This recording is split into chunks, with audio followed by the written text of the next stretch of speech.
4 ગુણના સંદર્ભમાં most IMP પ્રશ્ન આ પણ કહી શકું ચોક્કસ 4 ગુણના સંદર્ભમાં આઈએમપી પ્રશ્ન લખજો ટીક કરવા વાળા કરી લેજો ભાઈ। પ્રશ્ન શું છે? તફાવત આપો શેર ફેરબદલી અને કાયદાકીય હસ્તાંતર અથવા કાયદાકીય ફેરબદલી। શેરધારક પોતાના શેરની માલિકી હક કંપની ધારા અને નિયમન પત્રની જોગવાઈ અંગે અનુસાર સ્વૈચ્છિક રીતે પોતાની ઈચ્છાથી બીજાની તરફેણમાં આપે તો તેને સ્વૈચ્છિક શેર ફેરબદલી અથવા શેર ફેરબદલી કહે છે।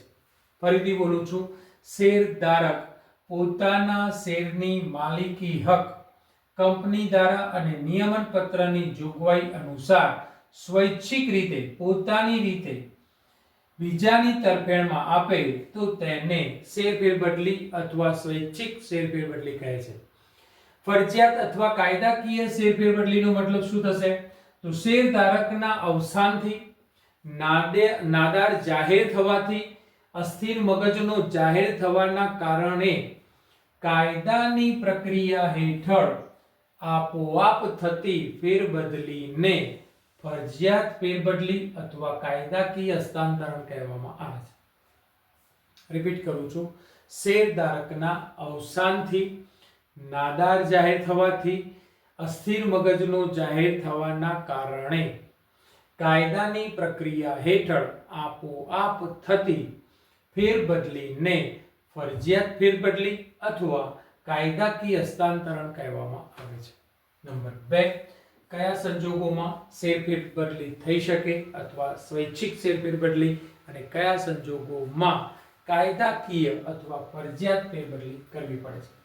આ સ્વૈચ્છિક ફેરબદલી હોવાના કારણે શેરધારક જ્યારે ઈચ્છે ત્યારે ગમે તે સમયે કંપની ધારાની જોગવાઈ અનુસાર ફેરબદલી કરી શકે છે, જ્યારે ફરજિયાત અથવા કાયદાકીય હસ્તાંતરણ ફેરબદલી માટે શેરધારકનું અવસાન થાય, અદાલત દ્વારા શેરધારક નાદાર જાહેર થાય, અદાલત દ્વારા અસ્થિર મગજનો જાહેર કરવામાં આવે, એકલ વ્યક્તિ કંપનીમાં જે તે વ્યક્તિનું અવસાન થાય, તો આવા સંજોગોમાં ફરજિયાત શેર ફેરબદલી અથવા કાયદાકીય શેર ફેરબદલી કરી શકાય છે અથવા તો થતી હોય છે।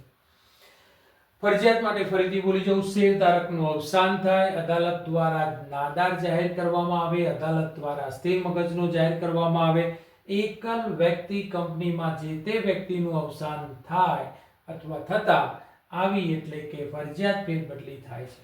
નંબર 3, સંમતિ। સ્વૈચ્છિક શેર ફેરબદલીમાં બંને પક્ષોની સંમતિ જરૂરી છે, આવશ્યક છે, અનિવાર્ય છે, ઇચ્છનીય છે। સ્વૈચ્છિક ફેરબદલીમાં બંને પક્ષકારોની સંમતિ જરૂરી છે, જ્યારે ફરજિયાત અથવા કાયદાકીય શેર ફેરબદલીમાં આવી કોઈ સંમતિની જરૂર હોતી નથી। 4, અવેજ શેર ફેરબદલી બે વ્યક્તિઓ વચ્ચેના કરારના કારણે ઉદ્ભવે છે, તેથી અવેજ કન્સિડરેશન જરૂરી છે, જ્યારે ફરજિયાત ફેરબદલીમાં શેરધારક માલિકી હક ગુમાવે છે અને કાયદાકીય રીતે જે કાયદેસરનો પ્રતિનિધિ હોય તે માલિકી હક મેળવે છે। આ વેચાણ નથી, માટે આ પ્રકારની શેર ફેરબદલીમાં અવેજ હોતો નથી। 5, સ્ટેમ્પ ડ્યુટી। સ્વૈચ્છિક ફેરબદલીમાં પ્રવર્તમાન જે કાયદો વર્તમાન સમયમાં ચાલતો હોય તે પ્રમાણે ફોર્મમાં નિશ્ચિત રકમના સ્ટેમ્પ જરૂરી છે। જો જરૂરી રકમના સ્ટેમ્પ લગાવેલ નહીં હોય તો શેર ફેરબદલી માન્ય ગણાશે નહીં। આગળ આવી ગયું છે। જ્યારે કાયદાકીય હસ્તાંતરણમાં અવેજ જ હોતો નથી તો અહીંયા સ્ટેમ્પ ડ્યુટી ભરવાની પણ કોઈ જરૂર હોતી નથી। 6, સભ્યપદ। સ્વૈચ્છિક અથવા શેર ફેરબદલીમાં સંચાલક મંડળ ફેરબદલીની મંજૂરી આપે પછી તેની નોંધ સભ્યપત્રકમાં થાય, ત્યારબાદ સભ્યપદ પ્રાપ્ત થાય છે। સભ્યપદ। સ્વૈચ્છિક શેર ફેરબદલીમાં સંચાલક મંડળ ફેરબદલીની મંજૂરી આપે પછી તેની નોંધ સભ્યપત્રકમાં થાય છે અને ત્યારબાદ સભ્યપદ પ્રાપ્ત થાય છે, જ્યારે ફરજિયાત અથવા કાયદાકીય ફેરબદલીમાં કાયદેસરનો પ્રતિનિધિ હોય તો તેના સભ્યપદ અંગેનો નિર્ણય પછી ડિવિડન્ડ પણ મેળવી શકે છે. એટલે કે સભ્યપદ અંગેનો નિર્ણય લીધા પછી ડિવિડન્ડ પણ તે હકદાર છે મેળવવા માટે. સભ્ય તો બની જશે પણ કંપની દ્વારા જો ડિવિડન્ડ વહેંચવામાં આવશે તો ડિવિડન્ડનો પણ હકદાર છે. નંબર 7 પ્રોસેસ વિધિ. કંપની નિયમન પત્રમાં જણાવેલ જોગવાઈઓનું પાલન કરીને શેર બદલીની વિધિ પૂરી થયા બાદ સંચાલક મંડળની મંજૂરી મેળવવામાં આવે છે.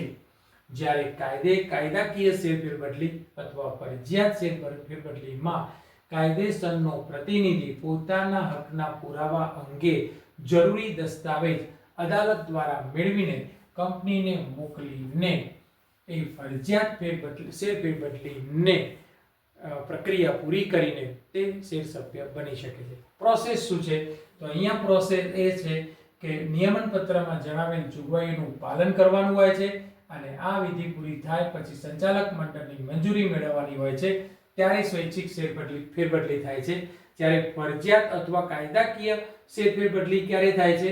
તો કાયદેસરનો પ્રતિનિધિ પોતાના હકના પુરાવા અંગે જરૂરી દસ્તાવેજ અદાલત દ્વારા પાસેથી મેળવીને કંપનીને મોકલી આપશે ત્યારે ફરજિયાત ફેરબદલીની વિધિ પૂર્ણ થશે. ઇનકાર. કંપનીના હિતમાં જરૂરી જણાય તો સંચાલક મંડળ શેર ફેરબદલી અથવા સ્વૈચ્છિક શેર ફેરબદલીનો ઇનકાર ના પાડી શકે છે. સામાન્ય રીતે કંપનીના સંચાલકો કાયદાકીય હસ્તાંતરણનો ઇનકાર કરી શકશે નહીં. જવાબદારી 9 નંબર. સ્વૈચ્છિક શેર ફેરબદલીની પ્રક્રિયા પૂર્ણ થયા બાદ મૂળ ધારકની કોઈ જવાબદારી રહેતી નથી. જે કાયદેસરનો પ્રતિનિધિ હોય તેની વ્યક્તિગત જવાબદારી ઊભી થતી નથી, પરંતુ તે મિલકતનો પ્રતિનિધિ હોય તે મિલકતમાંથી જે જવાબદારી ઊભી થાય તો તેને સ્વીકારવી પડે છે. અને 10 ટ્રિબ્યુનલમાં જવાનો હક. જો કંપની ફેરબદલીનો વાજબી યોગ્ય કારણ વગર ઇનકાર કરે તો શેરધારક ટ્રિબ્યુનલમાં જવાનો હક ધરાવે છે. ફરજિયાત અથવા કાયદાકીય શેર ફેરબદલીમાં ટ્રિબ્યુનલમાં જવાનો પ્રશ્ન ઊભો થતો નથી કારણ કે કંપની આવી ફેરબદલીનો ઇનકાર કરી શકતી જ નથી. ઓકે વિદ્યાર્થી મિત્રો, અહીંયા 10 મુદ્દાઓને રિપીટ કરી લઉં છું. ફરજિયાત ફટાફટ, મતલબ આખા અંદરના પોઈન્ટ આપણે નથી ડિસ્કસ કરતા, એ તો આપ શાંતિથી જ્યાં સમજણ જે મેળવવા જેવી લાગે છે તો ત્યાં આગળ વિડીયોને પોઝ કરી લો અને અગાઉના મુદ્દાઓને આગળ રિપીટ કરીને ફરીથી જુઓ, પાછું એટલેથી ફરીથી નવા મુદ્દાથી જોતા રહો.